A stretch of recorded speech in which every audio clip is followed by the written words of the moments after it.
सच्चिदानन्दरूपाय सोत्पत्त्यादिहेतुतापत्रय विनाशाय श्रीकृष्णाय वयं नमः। यं प्रव्रजन्तमनुपेतमुपेतकृत्यं द्वैपायनो विराकातराजुहव पुत्रेति तन्मयतया तरो विनीदुस्तं सर्वभूतहृदयमुनिमानतोऽस्मि। नारायणं नमस्कृत्यं नरं चैव नरोत्तमं देवीं सरस्वतीं व्यासं ततो जयमुदीरये।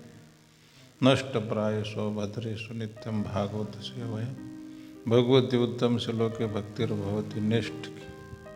कृष्णाय वासुदेवाय हरे परमात्मने प्रणतक्लेशनाशाय गोविंदाय कृष्णाय वासुदेवाय देवकीनंदनाय च नंदगोपकुमाराय गोविंदाय वंशीभूषितकराण्यो निर्दावात् पीताम्बराधरुन्बिम्बफलाधरोष्टात् पूर्णेन्दुसुन्दरमुखारविन्दनेत्रात् कृष्णात् परं किमपि तत्त्वमहं न जाने।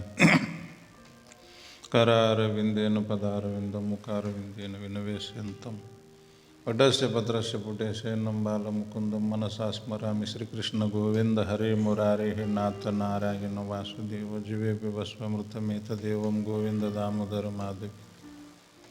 ओम अज्ञानतिमिरन्दस्य ज्ञानाञ्जनशलाकया चक्षुरुन्मीलितं येन तस्मै श्रीगुरुवे नमः। श्रीचैतन्यमनोभीष्टं स्थापितं येन भूतले स्वयं रूप कदा मह्यं ददान्ति स्वपदान्तिकम्। नमो महावदन्याय कृष्ण प्रेम प्रदायते कृष्णाय कृष्ण चैतन्यनामिने गौरतिसे नमः।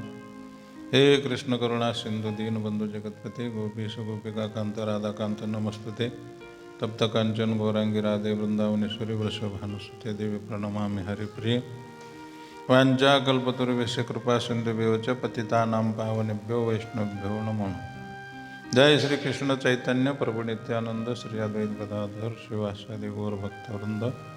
हरे कृष्ण कृष्ण कृष्ण हरे हरे हरे राम राम राम हरे हरे।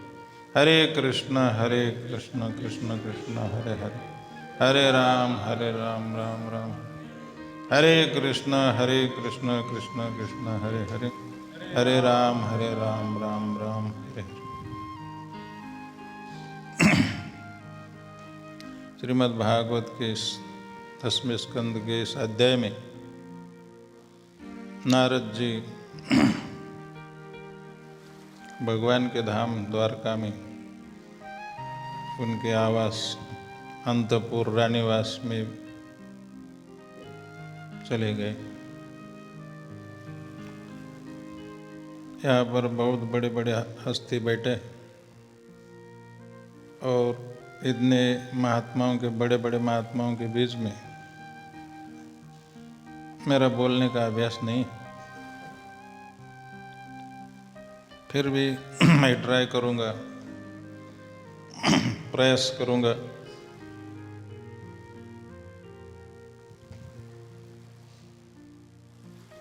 मुझे ये कहा गया है कि आप YouTube पर भी ये जाता है, मराठी में बोलेंगे तो बहुत कम लोग ही उसको। अब मैं चाहता हूँ कि मेरा सम्मान सभी जगह हो, तो हिंदी में मुझे आती नहीं मुझे हिंदी आती नहीं। फिर भी मैं अपना सम्मान के लिए कि दुनिया में मेरा उजागर हो जाए, इस विचार से उन फिलॉसफी को मैं भूल गया हूँ। तृणदपि सुनिचन की जो बात कही गई है, उतनी नम्रता मेरे में कभी आई नहीं।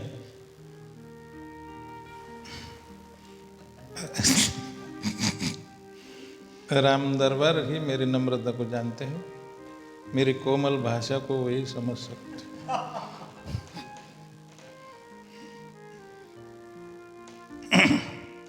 बहुत ही मृदु भाषा में मैं बोलने की और राम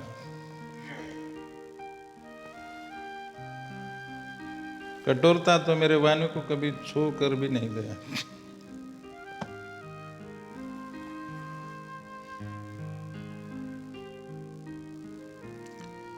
तो हिंदी में बहुत लोगों को मेरी हिंदी पसंद नहीं है, क्यों? वो चाहते मराठी में बोलेंगे तो और मजा आएगा। लेकिन सम्मान के चक्कर में, प्रतिष्ठा के चक्कर में आदमी क्या नहीं कर सकता।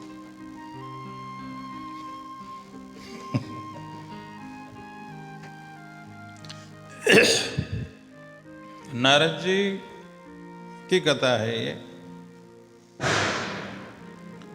हम लोगों को नारद जी पहले समझना चाहिए कि नारद जी कौन है। ऐसा भी कह सकते कि नारद जी, और नारद जी जो गए द्वारका में तो पहले रुक्मिणी के महल में ही चले गए। तो वहाँ मेरा विचार यह है कि रुक्मिणी के महल में जाने के बाद उनको लगा होगा कि मैं तो पंढरपुर में ही आया। हाँ, क्योंकि रुक्मिणी का महल पंढरपुर में भी है। तो ये पटरानी है और ये पहले नंबर की पटरानी है, और उनके घर में उनका नंबर भी पहला उन्हीं के घर में आया। नारद जी भी उन्हीं के घर चले गए। भगवान के घर में जाना घुसना ये वो सबके लिए कठिन काम है। कोई भी नहीं जाते हो, भक्त लोग ही जाते हैं ज्यादा करके। जो भक्त है वही भगवान के घर में घुस सकते हैं, प्रवेश कर सकते, उनको एंट्री हो जाती है। सबको एंट्री नहीं होती। बड़े बड़े लोगों को भी मना है वहां जाने के लिए। देखिए नारद जी के भाई है 4 कुमार, उनको भी मना कर दिया था कि आप अंदर मत जाना। 2 कारण बताए। ए बापू,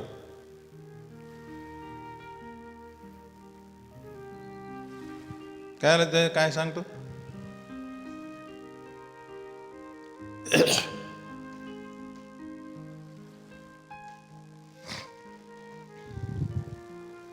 क्या कह रहा है तुम्हें? 2 कारण है। यहाँ केवल भक्त ही जाते हैं, आप लोग ज्ञानी हैं। ज्ञानी को यहाँ नहीं प्रवेश।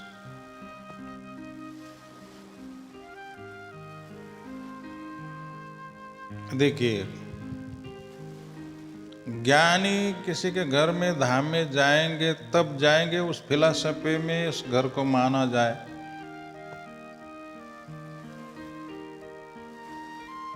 हाँ?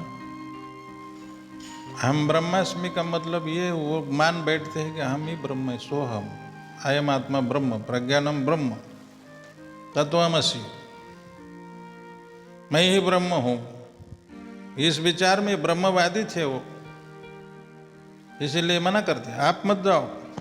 दूसरा कारण बोले कि आप ज्ञानी होकर भी कपड़ा नहीं पहने। इतना भी आपको ज्ञान नहीं कि कपड़ा पहनना चाहिए। तरुण सागर के तरह नंगा धड़ंग निकलता रहे। थोड़ा सोचना चाहिए। तो 4 कुमार बोले कपड़ा नहीं पहने तब तो आपको और भी संशय नहीं करना चाहिए, क्योंकि हमारे पास जेब नहीं कि वैकुंठ का कोई चीज हम चोरी करके ले जाए। हमारे पास कोई जेब तो है ही नहीं। जेब होती तो कुछ ना कुछ ले जाते यहाँ का। कोई बैग नहीं, सूटकेस नहीं, कुछ भी नहीं, ब्रीफकेस नहीं, और तुमको क्या चिंता पड़ी? अंदर घुसने क्यों नहीं देते? चेकिंग करने के लिए भी हमारे पास कुछ नहीं। चेक करने के क्या है हमारे पास? क्यों अंदर जाने नहीं देते लोग? बराबर है। जेब होती तो कुछ ले जाते। हम लोगों के पास भी जेब नहीं रहती। दुनिया में खूब कमाया, क्या हीरे क्या मोती। श्री श्री राधा पंडितनाथ भगवान की। दुनिया में खूब कमाया, क्या हीरे क्या मोती, पर याद रखना यारो कपन में जेब नहीं होती।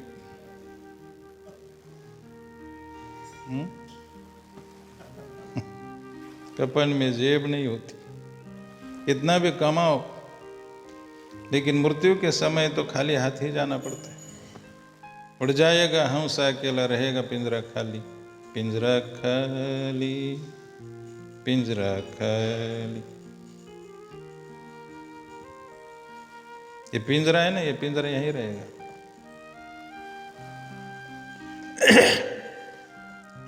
तो बोले हमारे पास जे भी नहीं, मतलब ये दो कारण बताए कि ज्ञानी और योगी और कर्मी वैकुंठ लोक में बहुत आसानी से नहीं पहुंच सकते।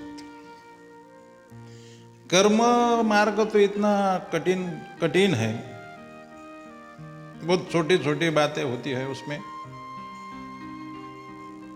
जो आदमी कर ही नहीं सकता। और करने के बाद, कर्म करने के बाद पूरा व्यवस्थित बहुत अच्छा से भी उसको किया जाए तो भी, अगर कर्म बहुत ठीक से किया गया है तो भी, अगर उसमें अगर श्रद्धा नहीं है तो भी बेकार जाएगा।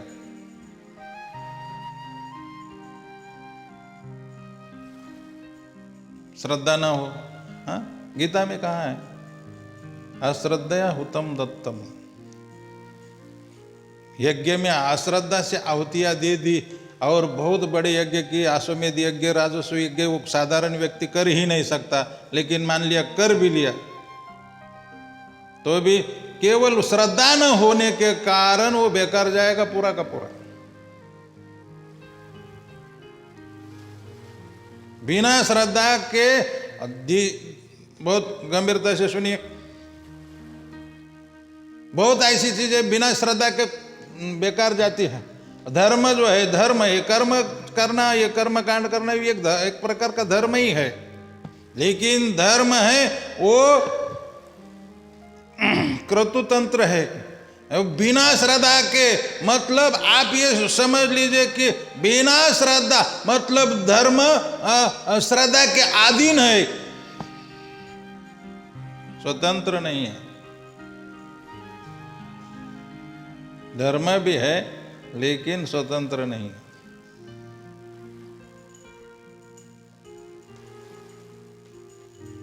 प्रभु धर्म स्वतंत्र नहीं है, श्रद्धा के अधीन है, पराधीन। जो पराधीन होते हैं ना, बहुत ज्यादा काम नहीं करते, उनको बार बार पूछना पड़ता है। जैसे राम दरबार, मुकुंद मुरारी प्रभु नहीं रहने के कारण यही वाइस प्रेसिडेंट जैसा है, लेकिन हर बार उनको अध्यक्ष को पूछना पड़ता है, वो पराधीन है विचार,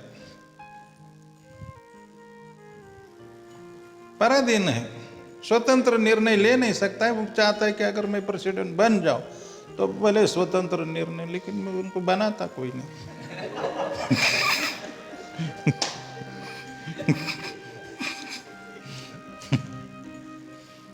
बहुत गंभीरता से लीजिए इन बात को कि जो चीज पराधीन होती है वो अपने निर्णय नहीं ले सकती, कुछ नहीं कर सकती। उसके लिए वो खुद स्वतंत्र होना चाहिए, वो साधन स्वतंत्र होना चाहिए। ऐसा भी एक साधन है, ऐसा एक साधन भी है, वो साध्य भी है, वो पूरा स्वतंत्र है और उनके ऊपर किसी का नियंत्रण नहीं है। वो है हरे कृष्ण कृष्ण कृष्ण। ये ऐसा साधन है, इसको कोई श्रद्धा की अपेक्षा नहीं है, किसी श्रद्धा की अपेक्षा नहीं है, और हाथ में माला लेने की भी अपेक्षा नहीं है, और किसी के भी बहाने अगर इसको बोल दिया जाए मतलब संकेत सांकेत्यम परिहासम, कैसे भी आप इसको बोल दे तो आपका काम ही कर देगा। कोई पूरा स्वतंत्र साधन है। ऐसे ही नहीं कहा गया कि हरिनाम किया करो, कुछ करने की जरूरत है, केवल बस ये पूरा स्वतंत्र है, उसको बिल्कुल श्रद्धा की अपेक्षा नहीं। ये श्रद्धा की अपेक्षा होती तो आज अमिल का तो कुछ नहीं होता, क्योंकि वो तो श्रद्धा का जानता ही नहीं था। वो तो केवल पुत्र के मुंह में नारायण बोला। जाने दीजिए, कथा दूसरी तरफ जा रही। मेरे कहने का मतलब है कि भगवान के धाम में प्रवेश करने के लिए भक्त होना है, और नारद जी भक्ति के आचार्य है, और भक्त ही नहीं भक्ति के आचार्य है, और नारद भक्ति सूत्र जैसे ग्रंथ लिखा है, केवल भक्ति के बारे में ही लिखा है। इसीलिए भक्त ही भगवान के घर में घुस सकता है, प्रवेश कर सकता है। जाऊ देवाची आगावा, जाऊ देवाच्या देवाच्या गावाला जायचं आणि देवाच्या गावाला जायचं एवढंच नाही तर त्यांच्या घरात पण घुसायचं, शिरायचं. हाँ, उनके घर में भी घुस सकते हैं, प्रवेश कर सकते हैं. और भी बातें हैं कि राजा के महल में जाना, राजा के दरबार में जाना दूसरी बात है, लेकिन उसके रानीवास में घुस जाना वो तो वहाँ तक किसी की एंट्री नहीं होती. बोलना का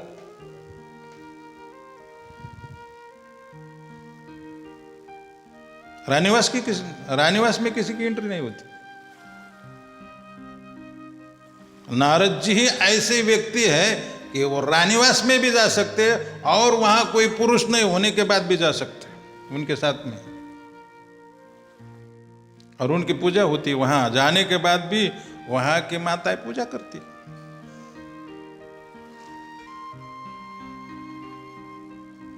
हम लोगों को ऐसा नहीं जाना चाहिए. और कोरोना ने एक कोरोना की है, ये कोविड-19 क्यों?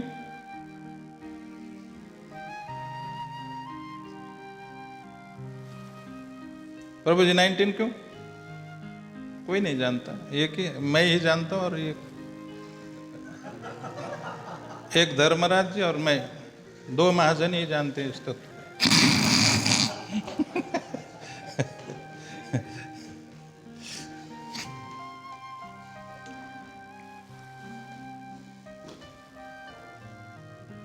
मैं एक सुपरिचित घर में गया.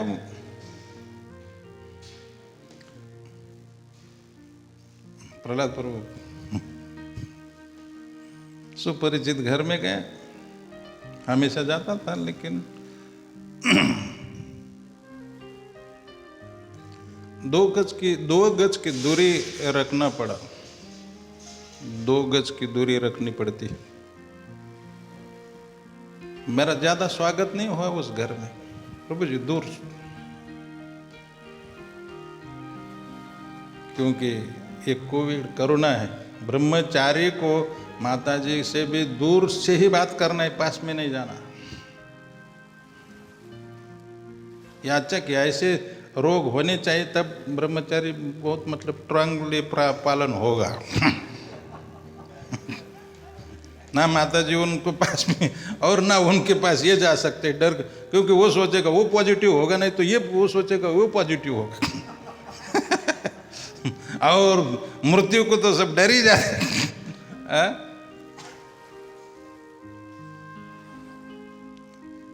हमने तो सुना है कि अगर किसी दूर के गांव से कोई पति भी आ जाता है तो माताजी बोलती तुम दूर पास में मत. संशय बढ़ जाता. यहां तक कि कोरोना में पिता ने पुत्र ने पिता को भी घर में नहीं लिया. असली स्वरूप दिखाया, संसार का असली स्वरूप दिखाया. जो असली स्वरूप संसार का दिखाता है वो कोरोना है.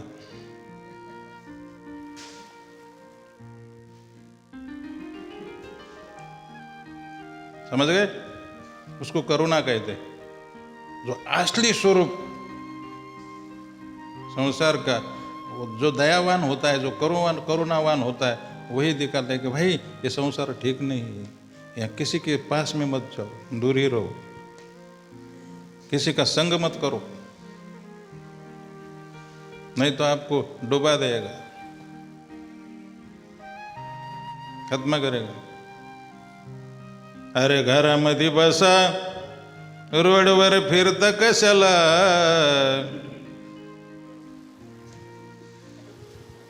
घरामध्ये बसा, रोडवर फिरता कशाला.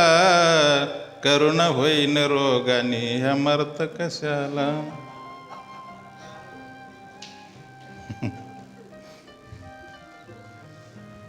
घरामध्ये बसा, रोडवर फिरता कशाला. करुणा होईन रोगाने ह्या मरत कशाला. महाभयंकर विषाणू हा करोना व्हायरस. महाभयंकर विषाणू हा करोना व्हायरस. आणि लागण झाल्यावर झटक्यात होशीन खलास. लागण झाल्यावर झटक्यात होशीन खलास. होणार नाही ह्या भ्रमात राहता कशाला.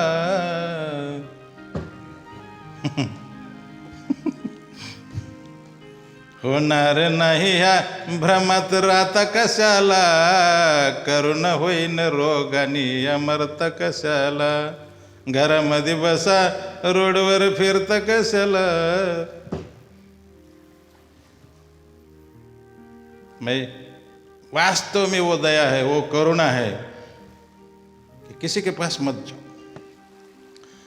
स्वरूप समझो, संसार का स्वरूप. मैंने एक सुना कि एक आदमी था, बहुत गरीब आदमी, बहुत गरीब, कोई पैसा पानी, लेकिन चाहे बम्बई चाहे कहाँ भी गया और अपना उद्योग से, अपने उद्यम से बहुत अमीर हो गया.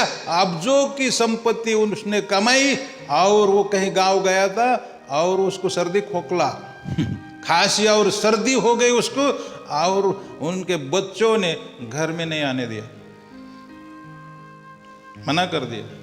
और एम्बुलेंस बुलाई और सीधा हॉस्पिटल में फोन करके, बहुत गौर से सुनो,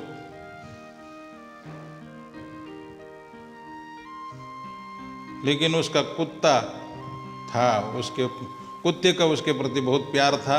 वो ढूंढते ढूंढते उस हॉस्पिटल के दरवाजे पर जाके बैठ गया. 8 दिन कुत्ता भूखा रहा, लेकिन वो वहाँ से हिला नहीं. 8 दिन के बाद डॉक्टर ने बताया कि आप निगेटिव है, आपको कोई रोग नहीं, केवल खाली खांसी सर्दी है, बुखार है, कोरोना रोग नहीं है आपको. उनके लड़कियों को भी फोन किया कि आपके पिताजी को कोई रोग नहीं, वो निगेटिव हो. हमने तो सुना एक डॉक्टर, तरुण कोठारी नाम के डॉक्टर है, उन्होंने कहा कि वो जो वो जो टेस्ट करते हैं, वो आपको टेस्ट करेंगे, दिन में 2-3 बार टेस्ट करेंगे, तो एक बार पॉजिटिव आएगा, एक बार निगेटिव आएगा.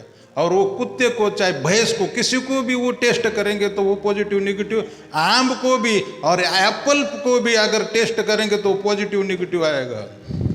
तो क्या उनको कोरोना हो गया है? उसने तो यहाँ तक कहा कि कोई इसको महामारी साबित करे तो मैं 1 लाख रुपया दे दूंगा.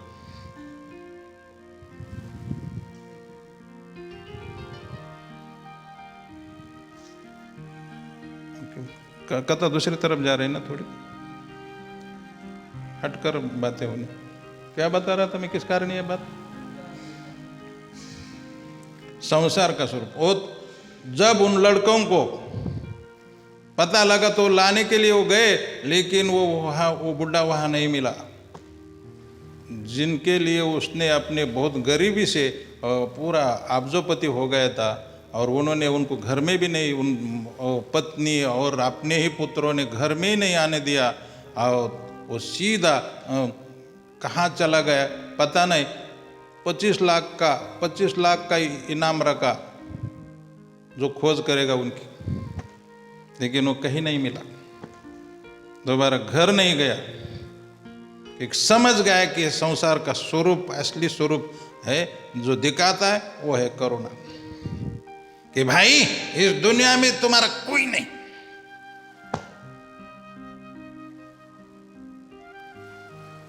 जब रूठेंगी तुझको सब खुशियां, गम के सांसों में ढलना पड़ेगा. जब रूठेंगी तुझको सब खुशियां, गम के सांसों में ढलना पड़ेगा. वक्त ऐसा भी आएगा नादा, तुझको कांटों पे चलना पड़ेगा.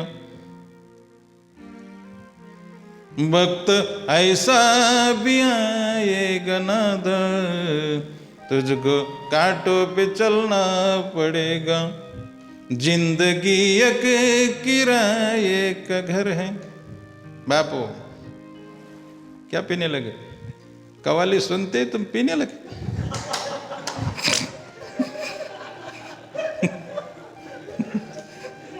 जाम पर जाम लगाने से क्या फायदा, सुबह उतर जाएंगी। हरि नाम का प्याला पी ले, बंदी तेरी जिंदगी सुधर जाए।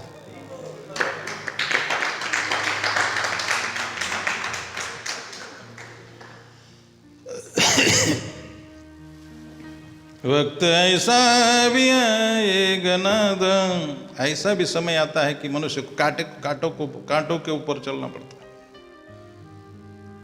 कोई किसी का नहीं, बस कृष्ण, माझा कृष्ण, मेरा कृष्ण। देव माझा आहे, कृष्ण माझी माता, कृष्ण माझा पिता, बहीण बंधू चलता कृष्ण माझा। बाकी कोई नहीं, कोई काम में नहीं आने वाला। जिंदगी एक किराए एक घर है, एक न एक दिन बदलना पड़ेगा। मौत जब तुझको आवाज देंगे, घर से बाहर निकलना पड़ेगा। हम घर छोड़ना नहीं चाहते, लेकिन वो छोड़ना पड़ता है। बच्चों ने घर से निकाल दिया। मेरा कहने का मतलब है, जो नारद जी है, भक्ति के आचार्य है, भगवान के घर में वो प्रवेश कर सकते हैं, रनिवास में भी, और वहाँ उनकी पूजा होती। मान लिया कि भगवान के घर में उनकी पूजा, भक्त की पूजा होती होगी, लेकिन असुरों में, राक्षसों में, दानवों में, दैत्यों में, जहाँ भी जाएंगे नारद जी महाराज, वहाँ उनकी पूजा ही होती। रावण के घर में भी जाएंगे तो भी पूजा।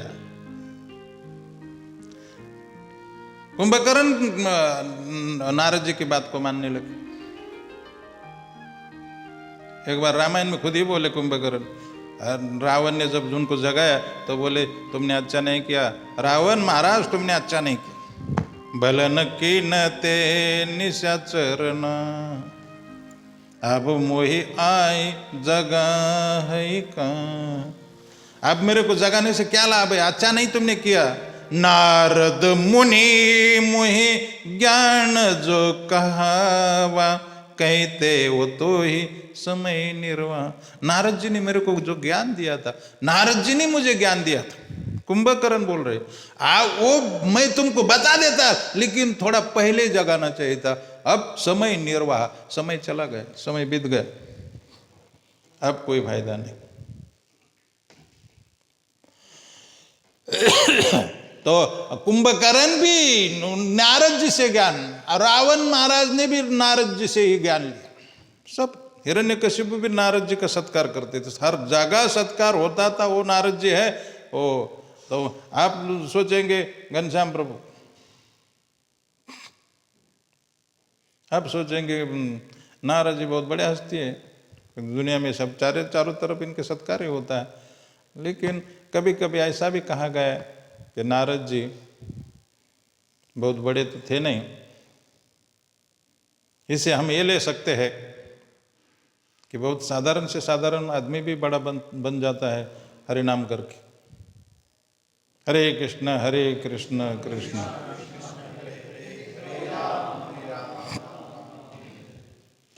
नारद जी ने खुद ही व्यासदेव जी को कहा है प्रथम स्कंद में, मैं पूर्व जन्म में दासी पुत्र था। मैं पहले जन्म में दासी पुत्र था। एक दासी पुत्र भगवान के पार्षद नारद जी को ये भी कहा गया है पहले स्कंद में, 24 अवतार में उनकी गिनती है। समझ जाए, नारद जी साधारण नहीं, 24 अवतार में उनकी गिनती भी है, और वो पहले जन्म में दासी पुत्र भी थे, है ना। बहुत लोगों की गिनती 24 अवतार में तो कपिल भगवान, दत्तात्रेय, परशुराम, पृथु महाराज, ऋषभदेव, 24 अवतार में सबकी गिनती है। तो दासी पुत्र थे पहले जन्म में, लेकिन व्यासदेव जी को संदेह हो गया कि पहले कल्प में अब दासी पुत्र थे, ये कैसे माना जाए। क्योंकि काल तो सबकी स्मृति नष्ट कर देता है। बराबर। रामदास जैसे ज्ञानी को तो कल की बात आज याद नहीं रहती। हम लोगों का भी वही हाल है। मतलब यहाँ के नहीं बता रहा हूँ, हमारे तरफ के लोगों को बता रहा हूँ। हमारे तरफ के लोगों की बुद्धि बड़ी कमज़ोर हो गई है। प्रवचन सुनने के बाद ही तुरंत ही प्रवचन बाहर निकलते निकलते ही भूल जाते। प्रवचन सुनकर बाहर आते ही बोलेंगे प्रवचन बड़ा अच्छा रहा। बोले क्या बताया? बोले याद नहीं रहा। और नहीं तो ये बोल देंगे कि ऐसी बात बताई, इतनी हाई लेवल की बात थी कि हमारे दिमाग से सिर के ऊपर से चली गई। तब व्यासदेव जी का प्रश्न तो ठीक ही है कि भाई स्मृति जो है बनी नहीं रहती, याद हमारी बनी नहीं रहती, हम भूल जाते हैं।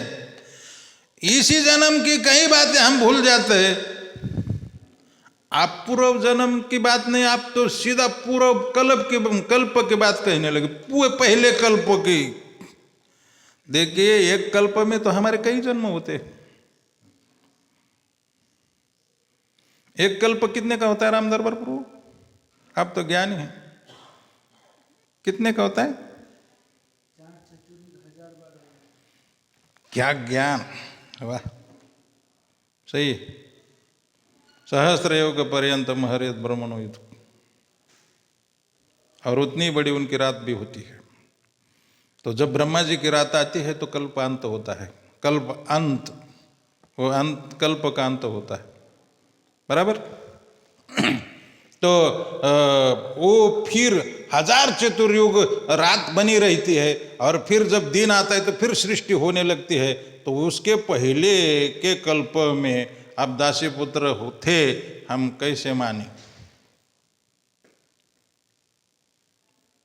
क्योंकि काल तो सबकी स्मृति ज्ञान नष्ट कर देता है, आदमी भूल जाता है। लेकिन आपको ये याद कैसे रही? पहले के कल्प के जन्म में आप दासी पुत्र थे, ये बताने लगे, हम कैसे माने? गीता में भी ऐसे प्रश्न है। अर्जुन का प्रश्न ऐसा है, गीता में है। भगवान ने कहा कि मैंने ज्ञान पहले सूर्य को दिया था। अर्जुन बोले अभी आपका जन्म तो मेरे साथ साथ ही लगभग हुआ है। सूर्य तो बहुत पुरानी बात है। अपरम भवतो जन्म परम जन्म। भगवान ने कहा अर्जुन तेरे मेरे बहुत जन्म बीत चुके। हाँ, भवनी में व्यतीतानी।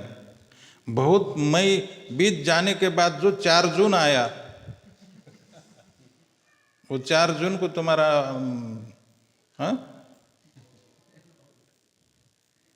भूमि में व्यतीतानी जन्मानी तो 4 जून को तुम्हारा जन्म होगा है। देखो भगवान इंग्लिश भाषा भी जानते हैं। तो मई और जून का भी नाम लिया गया है।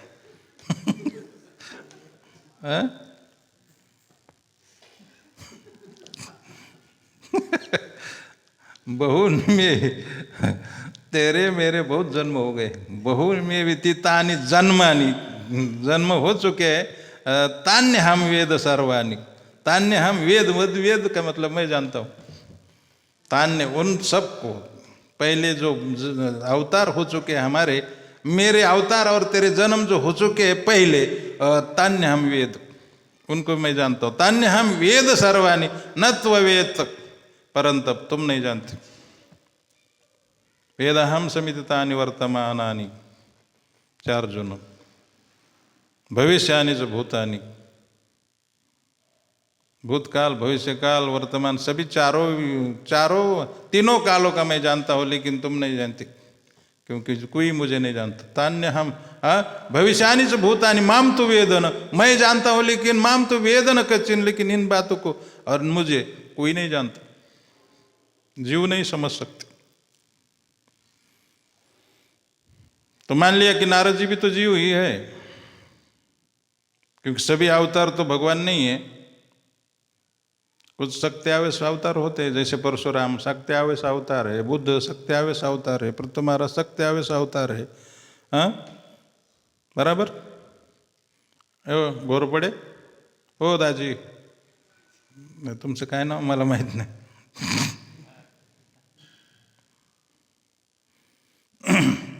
सत्यावेश अवतार जीव ही होता है, समझ गए ना. आपको एक उदाहरण देते. परशुराम जी सत्यावेश अवतार है, मतलब जीव ही है, लेकिन उनको भगवान ने क्या किया, शक्ति दिया क्षत्रिय का खात्मा करने के लिए 21 बार ये शक्ति दी, शक्ति प्रदान की. लेकिन भगवान राम के सामने भी कुछ हड़बड़ा के बातें करने लगे, डांट फटकार करने लगे. तो राम, महाभारत की कथा है, महाभारत में कहा है कि आप बहुत ज़्यादा बोलने लगे हैं, आपको शक्ति का बड़ा अहंकार हो गया है, मैं शक्ति वापस लेता हूँ. ऐसा बोल के भगवान राम ने उनकी शक्ति वापस ली और बिजली की तरह वो शक्ति उनमें से निकल कर राम में चली आई और वो ठंडे पड़ गए, पंक्चर हो गए. टायर का हवा चला जाता है तो खत्म, वैसे शक्ति निकाल ली, ठंडे चुप. रामायण में कहा है, अनुचित बहुत कहे वो अज्ञाता. परशुराम जी ऐसा हाथ जोड़ के बोलने लगे भगवान राम के सामने, अनुचित बहुत कहे वो अज्ञाता, क्षमहो सकल क्षमा मंदिर. आप, मैं अनुचित बहुत बोला, जो नहीं बोलना चाहिए था आपको बोल दिया, क्षमा करना, क्षमा कर दीजिए. तो ये शक्ति है. तो वैसे नारद जी भी वो स्वयं भगवान थोड़ी है. इस तरह सत्यावेश अवतार के तरह ही छोटे मोटे अवतार है. तो एक समय जीव भी है एक तरफ से. तो कहने का मतलब है कि व्यासदेव जी के आश्रम में आए हैं नारद जी, प्रथम स्कंद में साम्यप्रास आश्रम, बद्रीवन में, बद्री का आश्रम, जो बेर के पेड़ ज़्यादा होते हैं वहाँ उसको बद्र कहते. बेर के पेड़ों को बद्र बेर को ही कहते, समझ गए ना. उस आश्रम में आए तो बड़ा सत्कार किया नारद जी का, कुशल मंगल पूछा. तो उस समय वो बातें होने लगी तो उन्होंने कहा कि आपने भगवान के लीला का तो वर्णन नहीं किया, राजा महाराजाओं की कथा तो बहुत कही है, राजा महाराज नल दमयंती की कथा, इसकी कथा, उसकी कथा है, राजा रानी की कथा क्या है. उससे तो परमाहुस कोई संतुष्ट नहीं होगा. कृष्ण का यश, आपने कृष्ण का जस वर्णन नहीं किया है.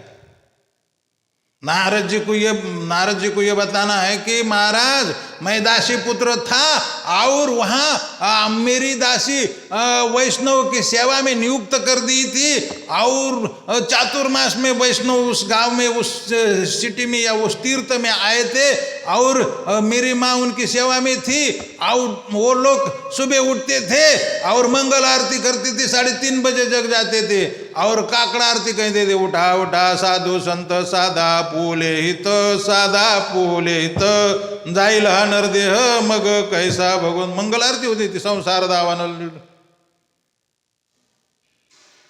प्रणय कारुण्य और हरिनाम होता था, कीर्तन करते थे और बाद में कथा होती थी. ये कहने का मतलब है कि व्यासदेव जी आपने तो राजा महाराजाओं की कथा कही है और वो सामान्य धर्म का ही निरूपण किया गया है सब महाभारत आदि ग्रंथों में. परम धर्म का तो वर्णन ही नहीं हुआ, जो भगवान भी और वैष्णव भी जिसमें संतुष्ट होते हैं. वायस तीर्थ का ही ज्यादा वर्णन हुआ है. और मेरा जीवन जो सुधरा है वो संतों की कथा सुनकर और उनका झूठा खा के मैं दासी पुत्र से इतना ऊपर उठ गया हूं. समझ गए. दासी पुत्र से भी मैं इतना ऊपर उठ गया. ये कथा मैं कल बताऊंगा. हरे कृष्ण. अगर मेरा समय मौका मिलेगा तो बता देंगे हम। अगर हम मुझे चांस देंगे आप लोग, क्योंकि कल तो गोपाष्टमी है ना, गोपाष्टमी है ना राम, इसलिए ये कथा मेरी नहीं होंगी कल। लेकिन आपको ये लिंक सुननी है आगे भी, तो फिर और एक बार मौका देना मेरे को। हरे कृष्ण। कोई प्रश्न हो तो पूछ लेना।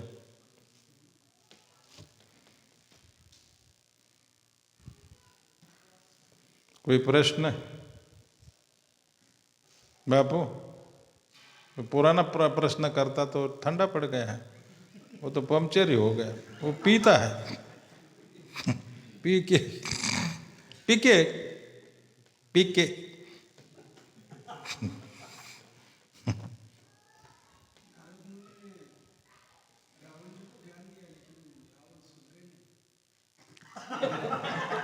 क्या बोल रहा है? नारद मुनि ने रावण जी को ज्ञान दिया लेकिन रावण सुधरे नहीं। उसी को रावण कहा जाता है, जो सुधरता नहीं, बार बार सुना नहीं। जो रावण ऐसे व्यक्ति थे, वो तो शंकर जी को भी गुरु मानते थे, शिव जी को गुरु माना रावण। और एक बार आया, उनके चरण में प्रणाम किया और बोले, शिव जी महाराज मेरे को गौर से देखो। बोले हाँ देख लिया। और क्या? नहीं, बोले देखो आपके सिर कितने हैं? बोले 5। और मेरे? बोले 10। बोले मैं आपसे 2 गुना हूँ। देखो, जो गुरु से 2 गुना हो जाए वो सुधरेगा नहीं। अपने को गुरु से भी बड़ा बताए, वो कभी नहीं सुधरता। वो तो जैसे अब मेरा भी आपको ज्ञान लेना है तो आप मेरे को गुरु मानना चाहिए। तृणदपि सुनि दांत में तृण पकड़ के आपको मेरे शरण में आना चाहिए, तब जाके आपको ज्ञान होगा। तेरे को ज्ञान पसने वाला नहीं है, क्योंकि तुम अहंकार के वश में प्रश्न पूछने लगे।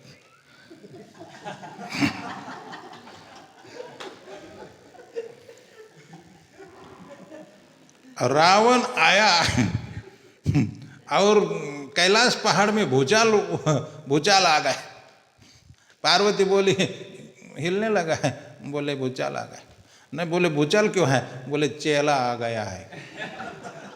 बोले चेला आ गए तो हिल क्यों रहा है? नहीं, बोले रावण जैसे चेला आएगा तो हिलेगा ही।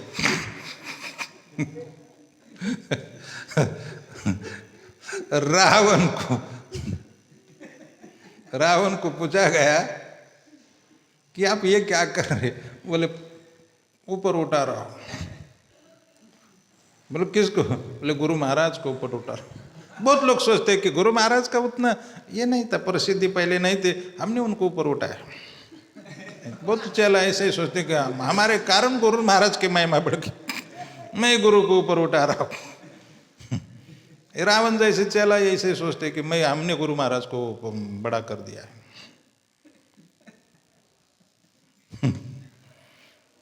तो किसी ने कहा कि ये ऊपर ऐसा थोड़ी होता है कि जाके दंडवत करना चाहिए और फिर गुरु महाराज पूछेंगे कि भाई कैसे हो क्या।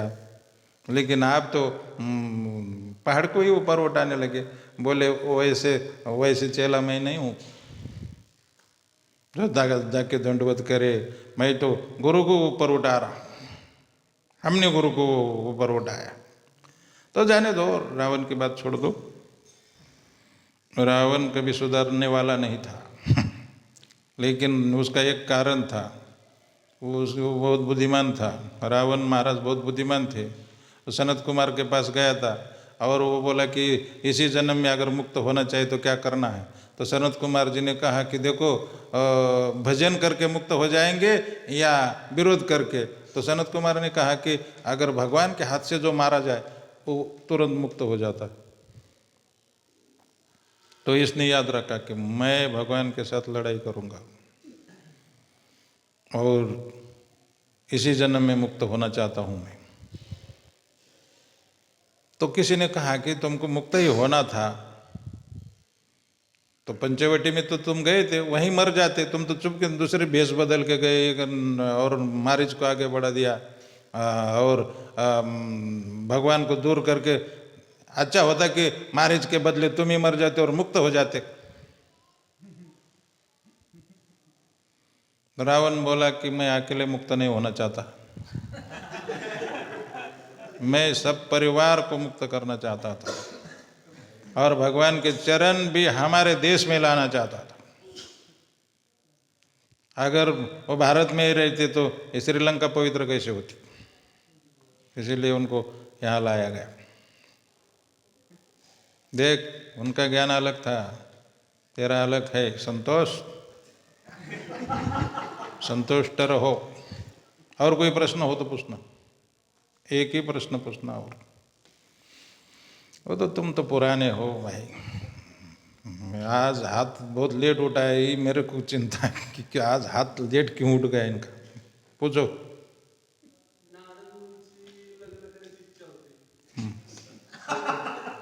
होती हाँ, माझी बी लग्न करायची इच्छा होती,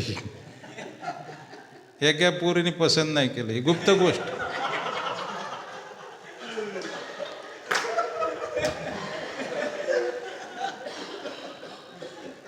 एका पोरीला पसंत करायला मी गेलो बघण्यासाठी,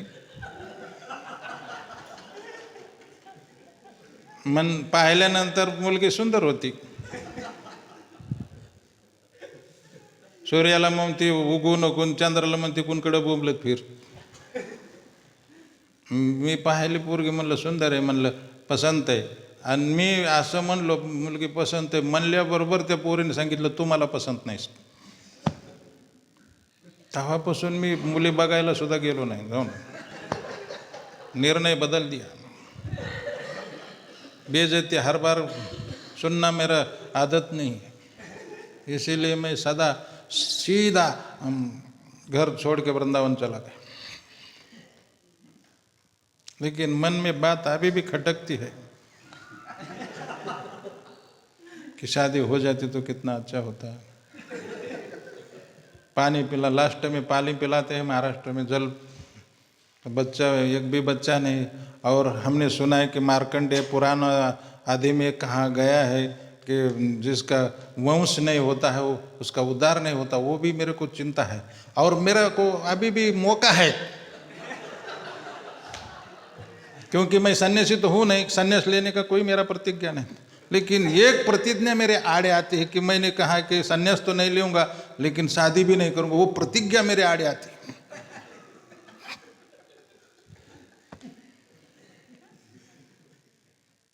कौन से पुराण से तुम बात बोला बाबू? महाराज जी की शादी होने वाली थी, कौन से पुराण से बता रहे हैं? नहीं नहीं, कोणच्या पुराणात ही कथा सांग ना मला, लगले भबकने लगा। कुठल्या पुराणात ही कथा सांग की। हा नाही नाही, भागवतात कुठे ही कथा तिथं आहे का? नारद लग्न करायला तयार झाले, भगवंत म्हणले तू करू नको। मनाला वाटतं तसं का नको, उद्या ते शिकू, कुठून वाचून बघ, ते कुठं लिहिलंय ते बघ, आणि मग पुन्हा लिहून आण, मग मी सांगतो तुला काय ते। हा हा, ह्याच्यात कुठे नीट वाच।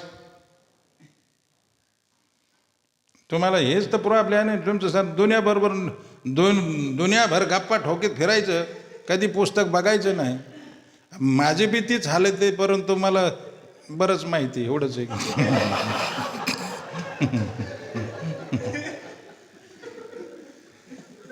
प्रश्न विचारायचा आहे ना, नियम असा आहे शास्त्राचा, न्यायशास्त्राचा नियम असा आहे, प्रश्न ज्याला विचारायचं त्याला उत्तर माहिती पाहिजे, नाहीतर जे उत्तर दिलंय ते मानायला पाहिजे, नाहीतर स्वतःला त्याचं उत्तर माहीत पाहिजे। राईट, बरोबर आहे का बापू? खुश हो।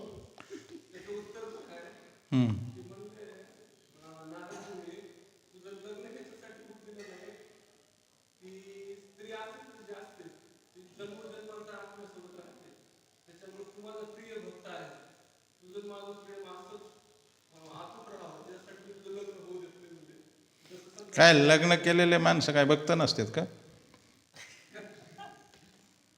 कुठले ज्ञान सांगायला लागलं? मंच कल्पना करून काही बी सांगायचं. कुठे ती कुठल्या पुराणात लिहिलं नाही, काय नाही. आणि तुला माहिती आहे का, नारदाला लग्न करण्याची इच्छा झाली हे माहिती नाही तुला. ते भविष्य पुराणात कथा आहे. आणि लग्न करायची इच्छा झाली म्हणून भगवंतानी त्याला असं केलं, नारदाचीच नारदी केली. आणि त्याला 60 मुलं बी झाले होते. आणि आताचे जे हे वर्षाचे जे नाव आहेत ना, हे संवत्सराचे जे नाव आहेत ना, वर्षाचे नाव जे येतं ना, अमुक नाम संवत्सर, ते 60 मुलाचे, नारदाच्या 60 मुलाचे नाव आहेत. 60. मला सगळं माहिती, परंतु मी म्हणलं ह्याच्यापैकी हो किती पाण्यात याची बघावं.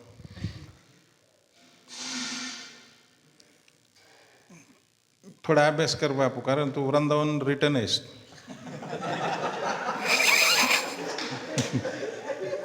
शील प्रभुपाद की, ग्रंथराज श्रीमद भागवतम की.